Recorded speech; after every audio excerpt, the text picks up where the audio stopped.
welcome everybody. Thank you for coming to this webinar this morning. This is the second that Gordon and I have done in a series about seasonal mission. In the first one, Gordon set out very clearly the concept of planning mission so that it relates to both the church calendar, so things like Easter, Whitsun, harvest and so on, but also how it links in with the seasons where we live and with anything that's going on within the community. So we're not going to rerun that, but that's the concept behind it. And just to say that there will be one on autumn, which we're doing on Saturday the 27th of August, and we're trying to schedule these so there will be one for winter with winter ideas. So the autumn one will certainly do with harvest and with Remembrance Sunday, maybe some other things as well.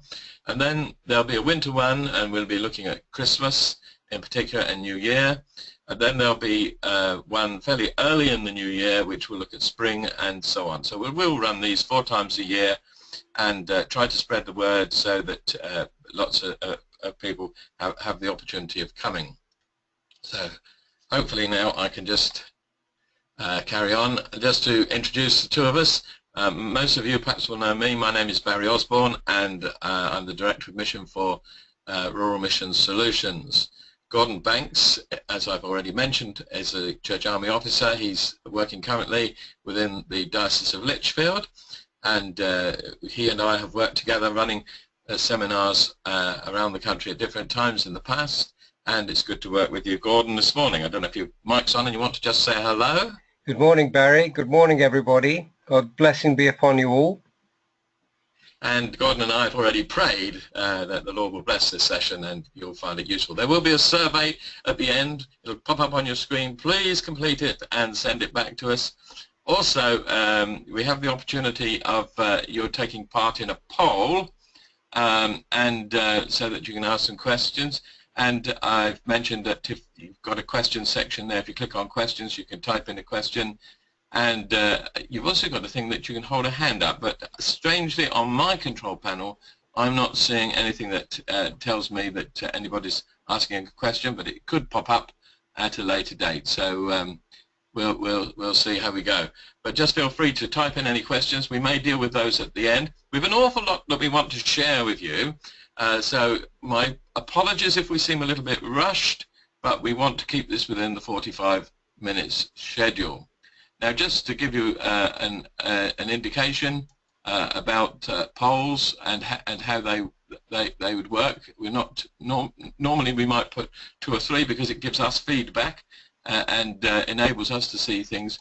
But you should be seeing a poll on your screen. And I ask you, if you would, just to respond. I'm not going to give everybody time, but this is really just a taster. If you could just respond to that, please, and then we'll remove that. So at the moment, it's looking incredibly interesting. People saying that sometimes they do. Okay, so we'll close that and progress with the situation. You take my word for it. I won't waste time on putting it on the screen, but that showed 100% saying that sometimes they engage in mission in the summer months. So let's continue. These are the topics that we're going to try to cover. Some we're going to just deal with quite quickly, but we're going to give you the URL of the websites for them so that you can link. We'll show them in the presentation, but we will also put them on a slide right at the very end. Incidentally, Gordon, could I just ask, did you click on record? I have clicked on record, Barry. Okay, thank you so much. Okay, so these are the topics that we're trying to cover. Holiday clubs, messy church goes large, moving outside, that's sort of doing worship things outside the 4 walls of the church. Holiday at home, we'll deal with that in some depth. Fetes and fairs, we'll deal with that in some depths. And then we're going to touch on street parties, Scarecrow Festivals, passing trade, and an idea of having a link with another church. So we'll tell you more about that as we go. Let's start with holiday Bible clubs. Now, this is obviously largely dependent on whether or not you've got children, because it's a program that focuses almost exclusively on children, although there may be some adults, maybe some parents get involved as well. And there are various sources for materials. We'd like to recommend Scripture Union. Now, when I started using Holiday Bible Club material many years ago, we started with Secret Agents, I think was the first one we did, which was a Scripture Union, and we followed Scripture Union programs each year, brand new program. Then we started to use that as a skeleton, and we wrote our own. And if you could do that, that's fine. So you don't have to work slavishly to a particular program. And this is this year's program.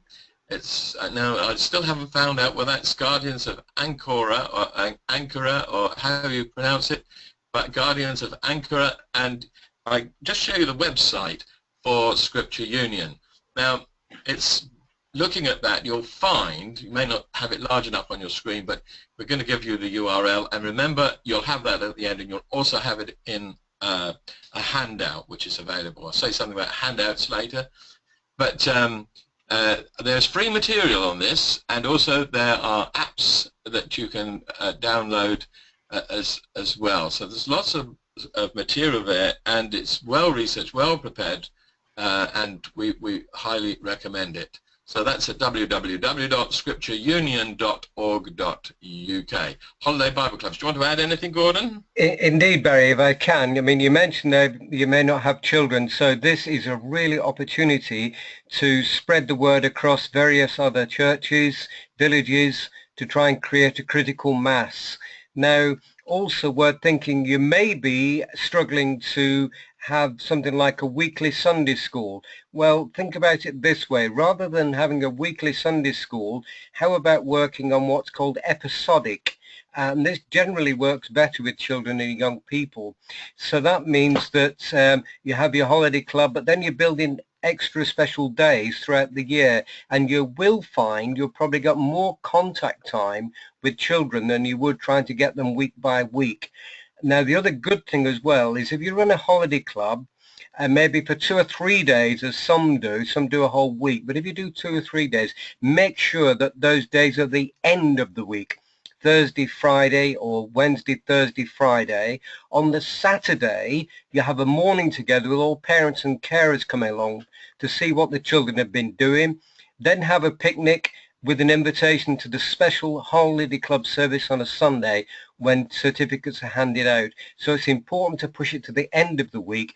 That's got a natural run on to a gathering on the Sunday with an invitation, as I said, on that Saturday morning when you run it through. If you've been using a quiz, absolutely fabulous fun to get the parents back again, because the children will have learned the answers, and you pit the parents, the children against the parents. Lots of fun. The children will have learned it, and so they love beating their parents in that way and their carers. So yeah, that's just an exciting way of engaging with the children. Just one other thing to add, and that is that what we're presenting, the suggestions we're making, you could use these on your own, and most of them, if not all, could be done by a single church, even a small rural church. But you could link up with another church, so you could do it jointly or ecumenically, which is another thing. Let's move on quite quickly. This is a bit similar. Message Church Goes Large. Many of you will be familiar with Message Church. I know that Gordon is, and there's a way in which you can use that throughout the summer holiday months. Do you want to pick up on that, Gordon? Exactly. Again, now the difference with Messy churches, as Barry indicated, Messy Church is being increasingly recognized. The logo folks know. So it could run on several days concurrently, or maybe if you run a Messy Church every month, you could now run it down every week as well. The great thing about Messy Church, of course, to remember, this is not children's church. This is all age.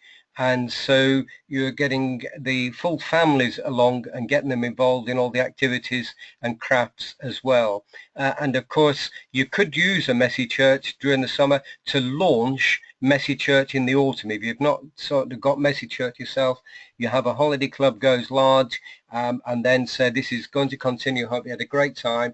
We're going to do this every month or whatever it is. So a great way of involving everybody and moving ahead for a launch, or to remind people of your regular monthly Messy Church by way of an introduction to what it's all about. And you'll find all the information on the Messy Church website.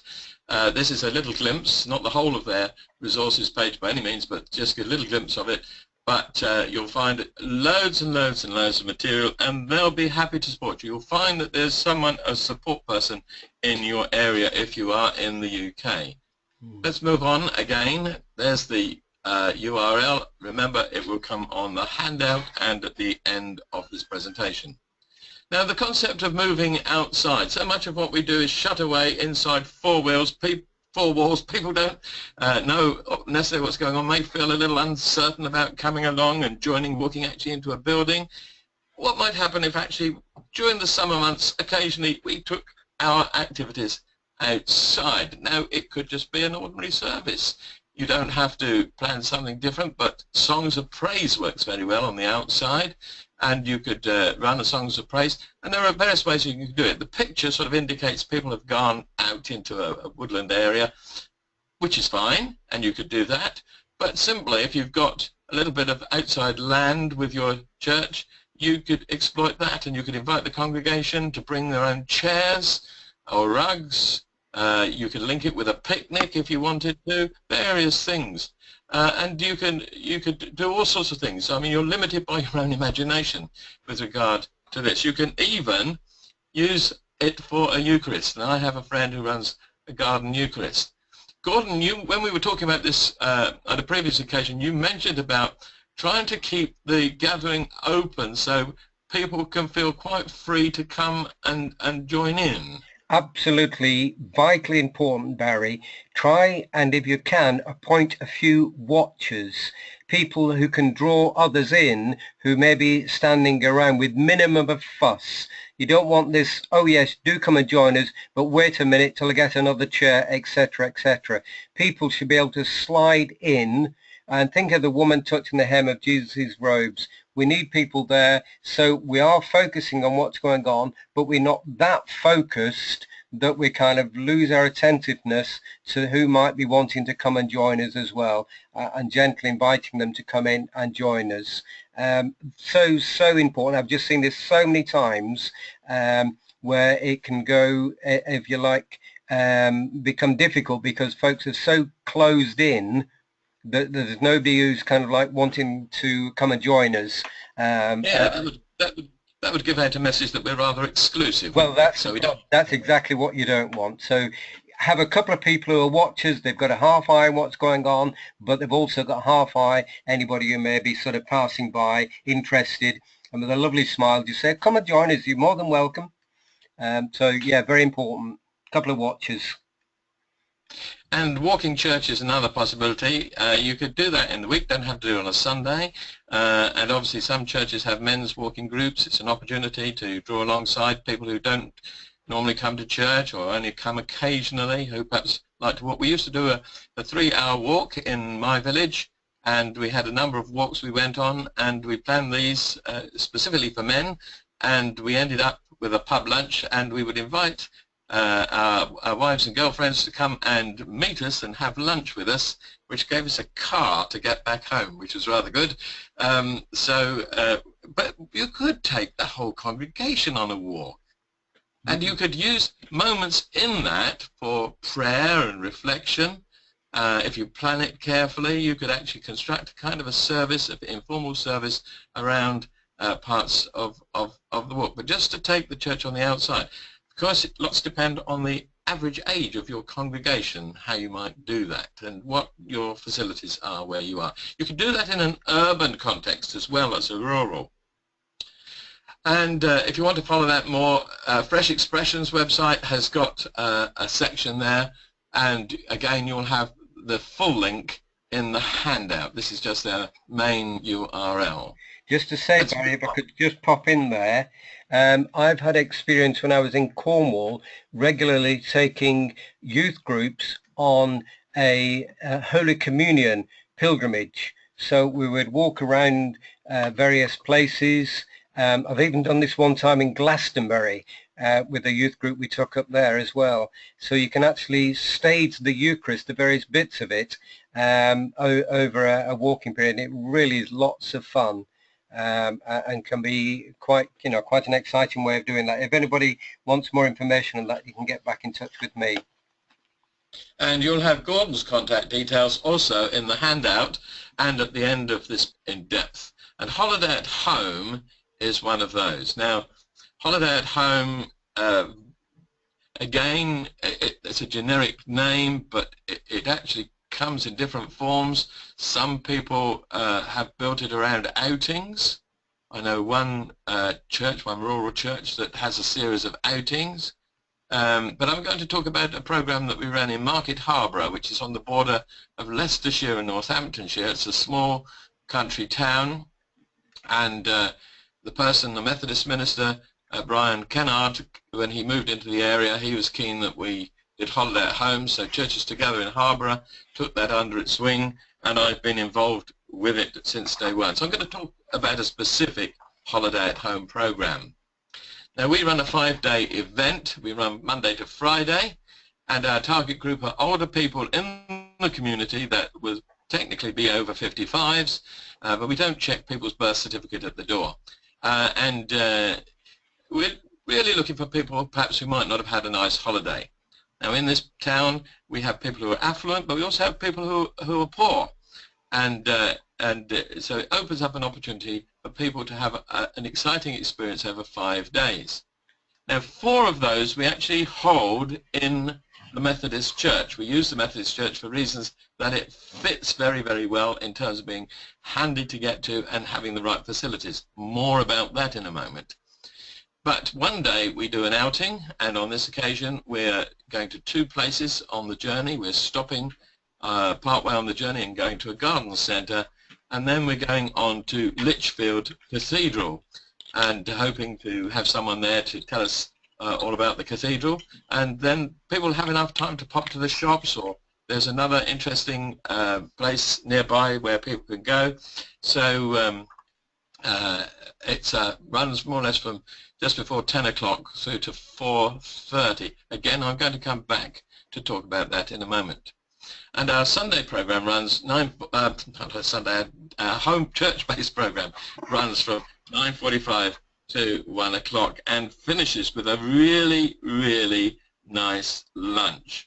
Now, on the Monday, Tuesday and Wednesday, we have a team that come in and do that lunch for us, which is wonderful, and it's already ready for us as soon as we finish, and we can quickly put tables up and people sit down and we're away.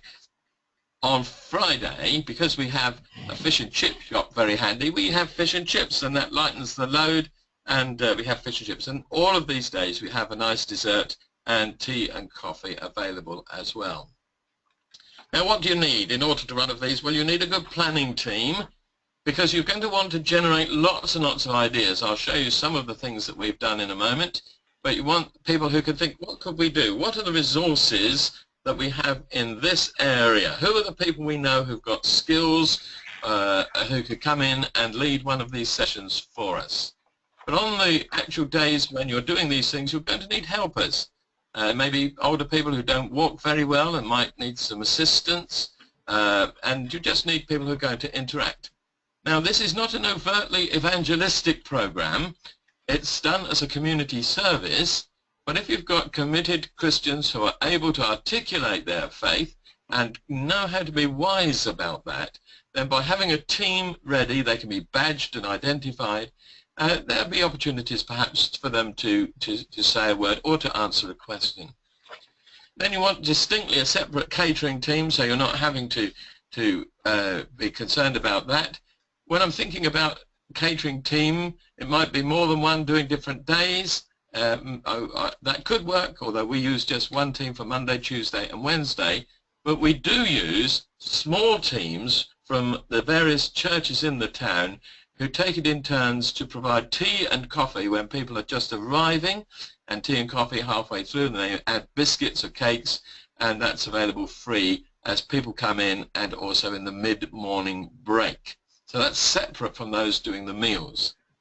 Now, the faith discovery table is important, having a place where people can pick up information about the churches, the church or churches. When are the service times? Who do I contact if I want information? If I've got a problem, who does the pastoral visiting? So having something where people can pick up information, and you can put alongside that all sorts of literature. And again, there's information in the handout about various places where you can get some very attractive literature that's approved generally by the churches. But rather than push things at people, better just to have a place where they can pick things up. And then to say something about first aid, this in Market Harborough is something we learned last year, because we had a lovely elderly gentleman playing carpet bowls, and when he let go of the wood, he fell over backwards and hit his head on the wall and knocked himself out, and we had to call an ambulance. Now, he was okay. He came back the next day full of enthusiasm, but it's taught us an important lesson, having somebody who is capable to do first aid each day, especially if you've got vulnerable older people. So let's talk about where you might want to hold it. Now, it needs to be somewhere easy to get to, but it also needs to have disability access. Now, that might include having a sound system for some of the presentations, activities. You might need a sound loop. You'd also think in terms of wheelchair access or people that can't do stairs very well. So that needs to be thought through carefully. It needs to be a comfortable environment, warm and light, and with seats that don't make you ache after sitting on them for 5 minutes. So think in terms of personal comfort. And then also think about the amenities. Now, the church we use has got a disability toilet, it's got toilets for women and toilets for men. So we're well served there, but the last thing you want is in between sessions is to find you've got a long queue at a toilet. And again, older people sometimes need the toilet quite quickly. Think these things through. Make sure that the facilities are good, that in the toilets you've got good hand washing facilities, some nice soap. Try to use a nice clean towel each day if you can, or towels. You can use face towels folded up. They make nice little hand towels. And make sure the toilet paper is quality. Please don't use the cheapest you can get from a stationary wholesaler. And then think about breakout groups. Now, we run a number of sessions at the same time for part of the morning, so we need quite a number of spaces. Now, the main church area, we can get 2 or 3 activities in there, but we've got 3 other rooms, another hall, so we can spread ourselves out for the activities. And of course, you need something with a decent kitchen, and hopefully that meets the requirements with regards to catering hygiene. Here's the program we run. As people arrive, refreshments are available. They book in. We charge them £6 each day, which includes their lunch, and people seem happy to pay that. And so somebody has to take the money and keep the record of who's there. People book in advance. You give them a telephone number, and they can ring in and book their place. So we control the numbers coming on any one day. And controlling the numbers, don't just interrupt, just say, Gordon, I'm picking up some sound from your microphone. Just to say, we have a number of activities in session 1, and we'll talk about some of those in a moment. But the number of people who might attend will determine the number of activities. If you're only expecting 12, well, you might do everything together. If you've got 20, well, you might want 2 groups. If you've got more than 20, you might want 3, 4, 5 groups. You'd have to think it through. We run groups anything from 8 to 12 people per group. Now, about an hour for that, give people time for going and coming away again, and then there's a coffee break, and then after the coffee break we have an all-together session, which is either entertainment, got a ukulele band on one occasion, or a sing-along session, or an interesting talk. Again, I'll come back to that. And then we have our thought for the day, which we call the light bite before lunch. Now, I'm not going to take time over these. Have a quick scan down this and the next slide, and you'll see the kind of activities that we've had. We invite an artist to come in and to bring materials. We offer to pay for the materials that are used, but not for the time that's given. We ask for that to be done voluntarily, but people have been finding this very popular, and so perhaps to learn how to do watercolors, and you can do quite a lot in an hour. Marbling, you may remember from school, and origami, chair-based exercises, usually social services will find somebody to help you with that. Flower arranging is popular. But here's a good one, the cooking for one. how to cook for one, or cooking on a limited budget. There's a few other things that are there, and here are a whole load more. And all of these things really are using resources that for us at Market Harborough are immediately available. The blanket knitting is really linked with the missionary activity, and there are quite a number of people who've been happy to opt for that. And discovering Skype and shopping online, that's been interesting as well. Just to say, with regards to using IT, you might want to link it with a projector, and also you can only almost really do it on a one-to-one basis, or 1 to 2 or 3. You can't really meet the needs of several people in the same session. Altogether ideas, well, we've got some that we're repeating, and the top 3 on here we're planning to repeat every 3 years. So one year to have the police come, and they've been very good to come and talk about home security. We've had fire and rescue service, which have been really helpful, some really helpful advice from them. And then a solicitor who came in and talked about writing wills, what is power of attorney, what's a living will. So all of those things are quite helpful as well. But there are all these ideas, various people. Do you know someone who's got an interesting story, who's had an interesting holiday and has got some slides? Have you got someone who can lead a sing-along session? Is there a music group that could come in and do some entertainment? You're again limited only by your imagination. Quick word about outings. Think about travelling time. Older people a bit anxious about toilets, so make sure people have the opportunity to use the toilet before they get on the coach. I would recommend no more than a 1-hour journey. We're planning this year a 45-minute trip to the garden centre, and then half hour after that on to Lichfield Cathedral. And we might say to some people, you can stay at the garden centre if you wish, rather than come on. So think about these things. People could bring a packed lunch or buy their lunch when they're there. Think about whether the place they're going to charges an access fee or would expect a donation. I'm sure Lichfield Cathedral would be grateful to have donations. Just maybe tip people off. Now, we charge £6 a day normally, but on the outing we might increase that to 10. But be careful you don't get people just booking in to come on a cheap outing. So if people are booking in for the outing and aren't coming to anything else, well, we want to pull up on that, and we would charge a much higher price for their seat if they were going to do that. Now, all of these things, there will be costs involved, so you need to think about where are the costs involved. As I've mentioned, we don't pay people for coming and contributing. That's done voluntarily, but we pay for any materials they've used. You may have to pay somebody to come and provide first aid cover.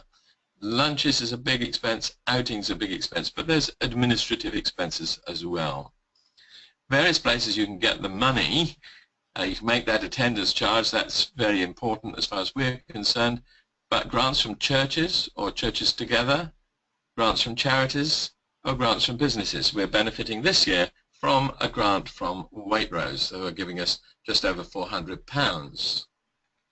Let's move on and talk about fetes, fairs and shows, and for this I'm going to hand you back to Gordon. Gordon's the expert with regard to this. And thank you, Barry, for all of that. We've got a handout about this as well, shows information that will give you some good ideas about, particularly about county shows, but that runs through. Now, fetes, fairs and shows, there are basically 2 areas that we need to think about. The ones that we're putting on, and then the ones we join in with that are community events. Let's start first with the ones we're putting on. I can't tell you the number of times I've been around people who are putting on a fete for themselves, and it all gets a bit tense. And part of the reason it can often get tense is because the focus becomes on fundraising, and that becomes the driver.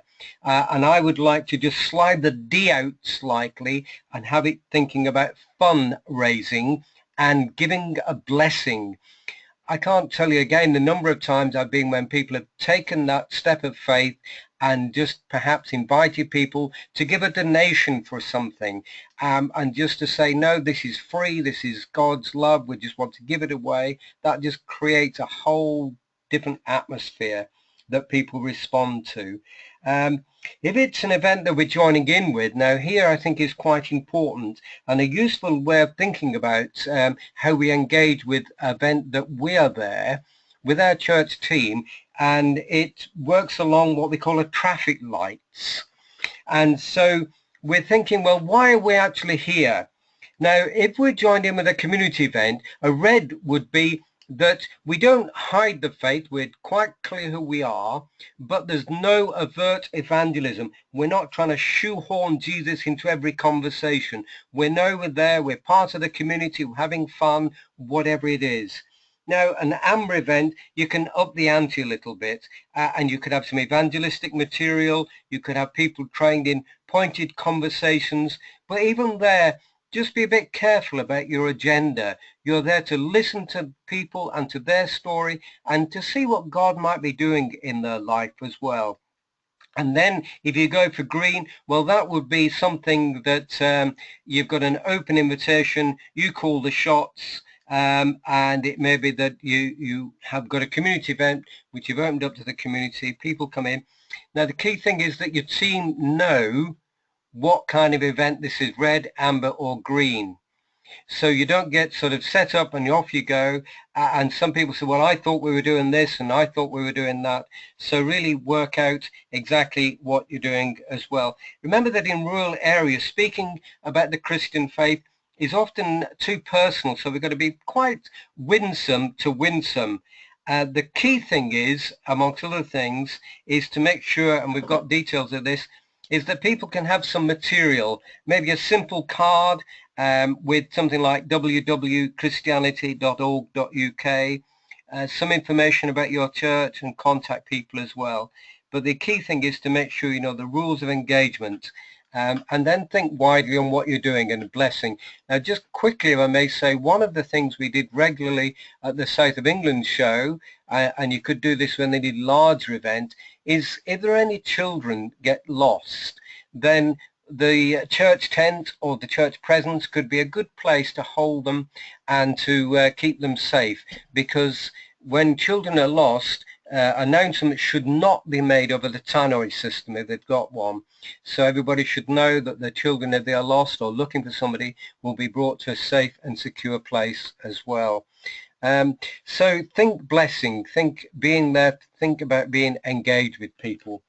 Yep, I think that's, have you anything to add, Barry, to any of that? Well, the only thing I think I would add is, of course, depending on the size of the show in which you're engaging, there may be a police presence, and then if there's lost children, you might want to relate it to them as well. Yeah, absolutely right, Barry. Yeah. But smaller events, it is good to have a place where people can meet, perhaps also where adults, as they're walking around, they might lose sight of one another, and you can say, well, let's meet back at the church tent. We know where that is. Yeah.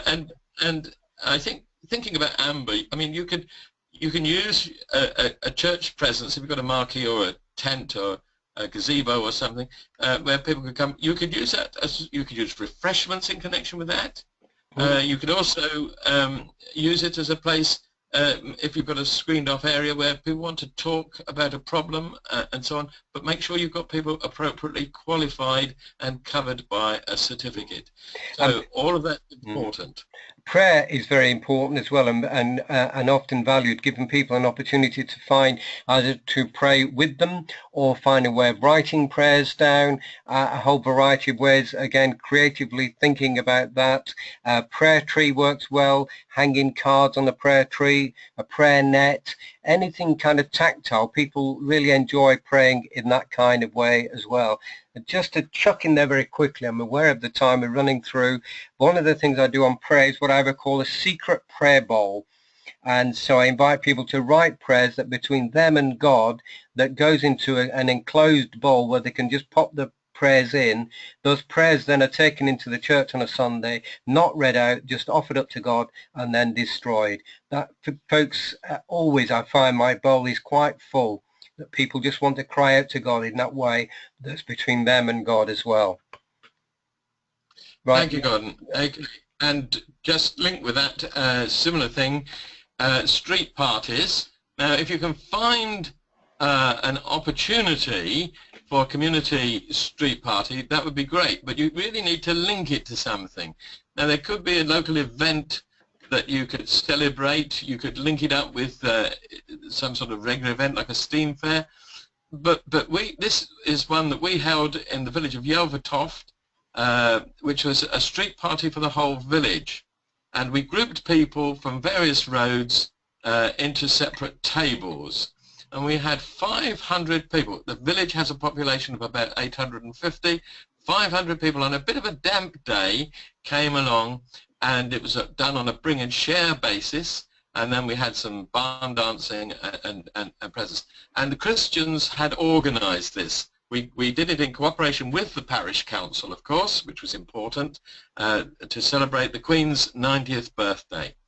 But the churches gave the lead, and there were church people on every table, and able to do, build bridges and talk to people, answer any questions. And we sang the national anthem, we sang Happy Birthday to Her Majesty and Land of Hope and Glory. But there was tremendous opportunity to show that Christians like to have fun as well. Don't you think, Gordon, it's a rather sad thing that people think when we go to church we go to be miserable? Exactly right, Barry. If I just might sort of chuck in there, you guys will probably realise I'm coming from a slightly different angle with Barry on the church. But the Pope, in a fabulous Joy of the Gospel, he said, why is it that Christians often look like they're celebrating, or rather going through Lent, rather than celebrating Easter? So he made a big thing about we need to be full of the joy of the gospel, not going around with silly grins on our faces, but that deep joy, having some fun. And that is incredibly effective for people. We really do need to put that deep joy within our hearts, and the hope that we have as well, because we're living at a time when a lot of people have lost hope, and so we are people of hope. And that needs to be portrayed by just having fun together and inviting people along as well. And that's the key thing. As we were saying with the open outdoor church, make sure that you can invite people along. Come and taste and see that the Lord is good.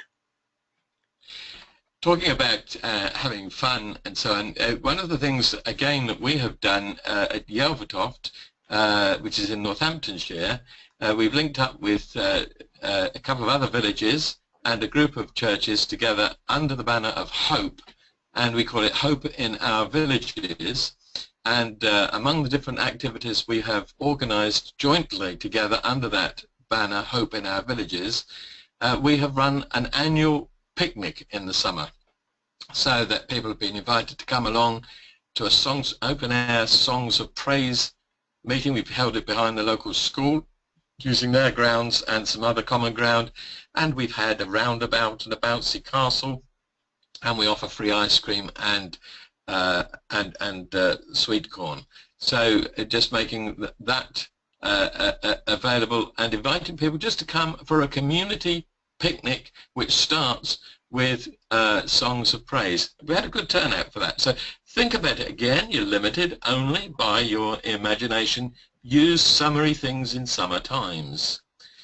This might be summer, or it might be later. What do you want to say about scarecrows, Gordon? Scarecrow Festivals, they're becoming increasingly popular. Now, what I always like to do when you look at these events that are happening is to see if we can't, well, here we are as God's people, can we put a bit of a twist on it? Well, I've been thinking about this, and so you've either set up a Scarecrow Festival or you're taking part in one. Now, scarecrows, we know, are there to actually scare people. That's the idea, to scare the crows away. So how about thinking about those people who we might be scared of? Think of, we want to say immigrants or young people. And so create a scarecrow that represents those people, and then put alongside it a prayer for those people as well, laminated maybe on A4, that goes alongside it, and invite people to engage and to think about those people and why it is that we're scared, to try and open that up and to think about that one. Having some fun as well, maybe not. What about offering a Bible scene, making scarecrows in a Bible scene and inviting people to try and guess what the Bible scene might be? If you are running a Scarecrow Festival, try and see if you can get them to lead people into the church maybe or chapel, and do make sure you have some scarecrows in the church or chapel as well. I remember preaching one time at a Scarecrow Festival and had several members of the congregation who were scarecrows. I wouldn't say that which were easiest to check, which were real people and which were scarecrows. I wouldn't be so rude as to say that. But really think about that, a fabulous idea. And again, as Barry said, they could be run throughout the year. You know, you think about coming up to the Christmas story. Well, there's an interesting idea that you could actually run and have the story told. You could even set up the journey of Jesus and Mary and Joseph taking traveling towards Bethlehem and ending up in the church as well. So lots of fun there. Just join in and use your imagination. Thank you, Gordon. We need to move on quite quickly, I think. Say something like passing trade. Obviously, most villages will have tourists, people that pass, cyclists or walkers, and this could take up a bit of time, Gordon, so we need to be quite brief. What do you want to say about this? I think the key thing here is to think about, again, how we can sort of bless people. Can we open up the church? Can we offer refreshments?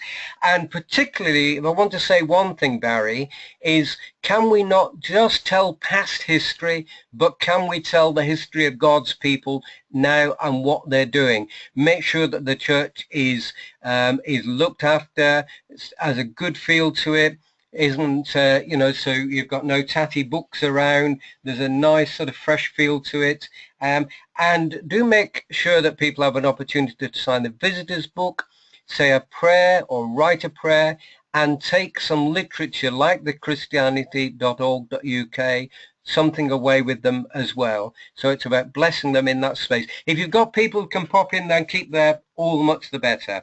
But really just think about that whole area of hospitality and what we can offer people in the use of our buildings as they are either cycling, walking, or visiting the graveyard as well. Worth thinking about that. Right you are, Barry. Thank you.